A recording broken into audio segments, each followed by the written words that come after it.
Friends, अपने income tax के cases की सीरीज़ में मैं अमित कुमार गुप्ता एडवोकेट आप लोगों के सामने आज जो केस डिस्कस करने जा रहा हूँ उस केस का नाम है Advantage Strategic Consulting Private Limited versus Principal Commissioner of Income Tax and another. ये केस 2 दिसंबर 2020 को डिसाइड हुआ और ये केस 430 ITR पेज नंबर 1 पे रिपोर्ट हुआ। मैटर मद्रास हाई कोर्ट ने डिसाइड किया। ये केस सेक्शन 127 पर है। सेक्शन 127 के केस में जब एसएससी का केस उसके वार्ड से दूसरी जगह ट्रांसफ़र कर दिया जाता है तो एसएससी को डिपार्टमेंट इन्फॉर्म करता है कि आपका केस जो है वो इस वार्ड से दूसरे वार्ड में ट्रांसफ़र कर दिया गया है। उसकी जुरिस्डिक्शन जो है वो चेंज हो जाती है। जनरली ये मैटर जो है वो तब होता है जब एसएससी के यहाँ सर्च होती है। जब एसएससी के यहाँ सर्च होती है तो उसकी काफ़ी सारी एंटिटीज़ होती हैं जो अलग अलग जगह जो है एसेस हो रही होती हैं। तो for the sake of simplicity and for the sake of administrative control department जो है वो केसेस को सेंट्रलाइज कर देता है। इससे डिपार्टमेंट की भी एनर्जी बचती है और एसएससी की भी एनर्जी जो है वो काफ़ी सेव होती है, क्योंकि उसको अलग अलग जगह जाकर के अपनी बात को एक्सप्लेन नहीं करना पड़ता। बहरहाल इस केस में भी यही हुआ। एसएससी का सेक्शन 127 में केसेस ट्रांसफ़र कर दिए गए और एसएससी जो है वो इसी ट्रांसफ़र के अवज में मद्रास हाई कोर्ट गया और उसने रिट फाइल की कि ये केसेस जो है वो ट्रांसफ़र नहीं किए जाने चाहिए थे। जब मद्रास हाई कोर्ट ने इस केस की सुनवाई की तो मद्रास हाई कोर्ट ने काफ़ी अच्छी फाइंडिंग्स दी और डिसीज़न जो है वो डिपार्टमेंट के फेवर में दिया और ये कहा कि ट्रांसफ़र करने में कोई भी एसएससी को नुकसान नहीं हुआ है और ये ट्रांसफ़र जो किया है केसेस का ये पूरी तरीके से वैलिड है।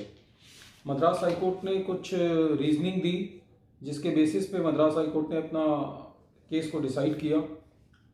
सबसे पहली बात तो मद्रास हाई कोर्ट ने ये कही कि जो एसएससी है उसको अपना असेसिंग ऑफिसर चुनने का अधिकार नहीं है। The SSC would not have any right to choose his assessing authority. दूसरी बात, मद्रास हाई कोर्ट ने ये कहा कि चाहे कोई भी असेसिंग ऑफिसर एसएससी की असेसमेंट करे, इससे उसकी असेसमेंट पे कोई फर्क नहीं पड़ता। चाहे वार्ड 2-1 करे चाहे वार्ड 2-4 करे, इससे एसएससी की असेसमेंट पे कोई फर्क नहीं पड़ता। डिपार्टमेंट एज ए होल है, इसलिए एसएससी को जो है वो खाली इस मैटर के लिए रिट में नहीं आना चाहिए था।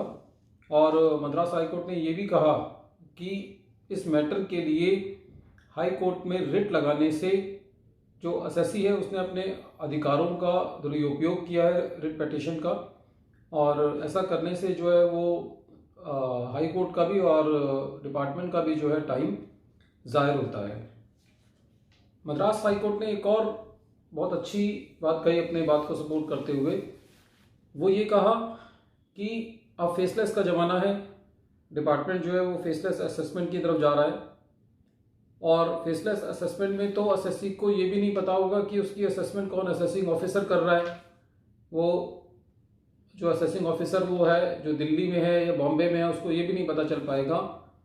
तो ऐसी परिस्थितियों में यदि एसएससी का केस ट्रांसफ़र हो भी जाता है तब भी जो है वो कोई एसएससी को इस बात से फ़र्क नहीं पड़ना चाहिए।